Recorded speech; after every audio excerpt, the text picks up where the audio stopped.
السلام عليكم ورحمة الله وبركاته. بسم الله الرحمن الرحيم. الحمد لله رب العالمين، وصلى الله وسلم وبارك على سيدنا محمد وعلى آله الطيبين وأصحابه المجاهدين. أما بعد.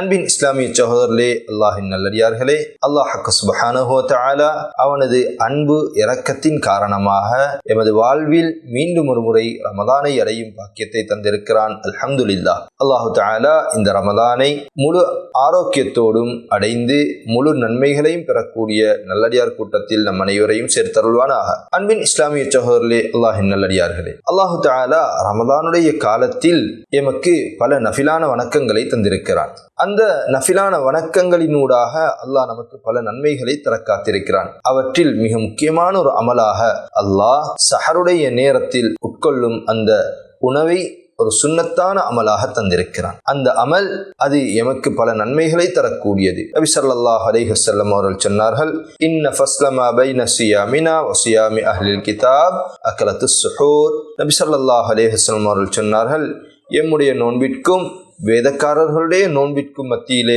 இருக்கக்கூடிய வித்தியாசம் சஹருடைய உணவை உட்கொள்வதாகும் என்பதாக சொன்னார்கள். எனவே இந்த சுன்னத்தான அமலை அல்லாஹ் எமக்கு தந்து அதிலே பல பரக்கத்துகளை வைத்திருக்கிறான்.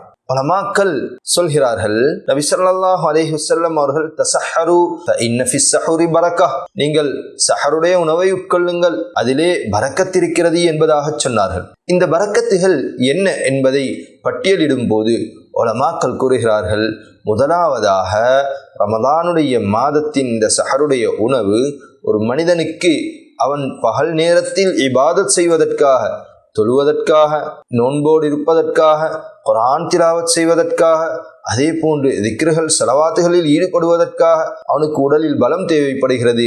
அந்த பலத்தை இந்த சஹருடைய உணவு அவனுக்கு கொடுக்கிறது.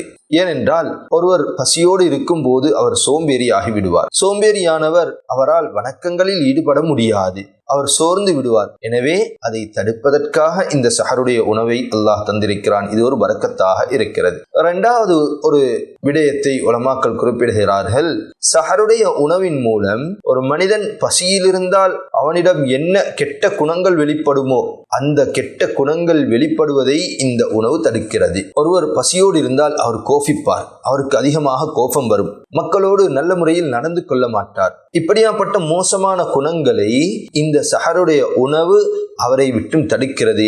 அவர் ஒரு சஹருடைய உணவை சாப்பிட்ட ஒருவர் நல்ல மனதோடு நல்ல பண்பாடோடு உலகில் சுற்றி திரிவார் என்பதை உலமாக்கள் எமக்கு சொல்லித் தருகிறார்கள். மூன்றாவது ஒரு விடயமாக உலமாக்கள் சொல்கிறார்கள், சஹருடைய உணவின் மூலம் கிடைக்கக்கூடிய பரக்கத்தில் ஒன்றுதான் மனிதன் இரவில் கடைசி இரவில் எழுந்து அல்லாஹ்வை தொழ வேண்டும், திக்ர் செய்ய வேண்டும், துஆவில் ஈடுபட வேண்டும், தொழுகையில் ஈடுபட வேண்டும். அதே போன்று அந்த நேரம் துஆ ஏற்றுக்கொள்ளப்படக்கூடிய ஒரு நேரம். அதற்கு இந்த சஹருடைய உணவை சாப்பிடக்கூடிய அந்த நேரம் அவனுக்கு உதவியாக இருக்கிறது. அதே போன்று வேதக்காரர்கள் அவர்களுக்கு மாற்றம் செய்வது எமது ஒரு வழிமுறையாக இருக்கிறது, ஒரு சுன்னாவாக இருக்கிறது. அந்த சுன்னா இங்கே இருக்கிறது. காரணம், வேதக்காரர்கள் நோன்பில், அவர்களுடைய நோன்பில் அவர்கள் சஹருடைய உணவை சாப்பிடுவது கிடையாது.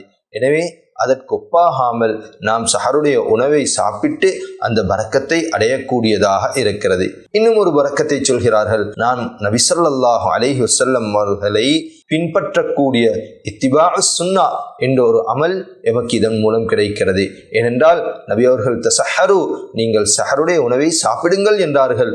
எனவே அந்த சுன்னாவை அமல்படுத்தக்கூடிய ஒரு சந்தர்ப்பம் கிடைக்கிறது. இன்னும் ஒன்றுதான், நபி ஸல்லல்லாஹு அலைஹி வஸல்லம் அவர்கள் சொன்னார்கள், அக்லத்துஸ் சுஹூர் பரக்கah, சஹருடைய சாப்பாடு என்பது அது ஒரு பரக்கத். ஃபலா ததஊஹு, நீங்கள் அதை விட்டுவிட வேண்டாம். வலவ் அன்ன அஹதகும் தஜர்ரஅ ஜர்அத மாஇன், உங்களிலே ஒருவர் ஒரு மிடர் தண்ணீரையாலும் குடித்துக் கொள்ளட்டும். ஏன் தெரியுமா?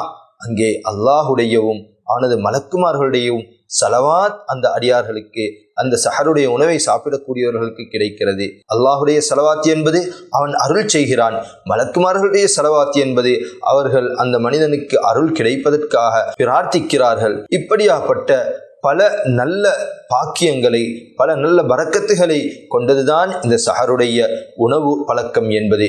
எனவே நாம் எம்முடைய நோன்பில் இந்த சஹருடைய உணவை ஒரு சுன்னாவாக எடுத்து நாம் வாழ்க்கையில் அமல் செய்யும் போது அது எமது நோன்பை பாதுகாக்கக்கூடியதாகவும் பரிபூர்ணப்படுத்தக்கூடியதாகவும் எமக்கு பல நல்ல கயிறுகளை கொண்டு வந்து சேர்க்கக்கூடியதாகவும் இருக்கும் என்பதை இஸ்லாம் எங்களுக்கு சொல்லி தந்திருக்கிறது. எனவே இந்த சுன்னாவை புறக்கணிக்காமல் நபி அவர்கள் சொன்னதை போன்று கொஞ்சமாவது சஹருடைய நேரத்தில் எழுந்து சாப்பிட்டு நாம் எமது நோன்புகளை பரிபூர்ணப்படுத்தி முழு நன்மைகளையும் அடையும் பாக்கியத்தை எல்லாம் வல்ல அல்லாஹ் எனக்கும் உங்களுக்கும் எம் அனைவருக்கும் அனைத்து முஃமின்களுக்கும் தந்தருள்வானாக. வ ஆகிரு தஅவானா அனில் ஹம்துலில்லாஹி ரப்பில் ஆலமீன். அகில இலங்கை ஜம்இய்யத்துல் உலமா வழங்கும் பாபுர் ரையான் சுபனத்து வாசல் ரமலான் சிறப்பு நிகழ்ச்சி.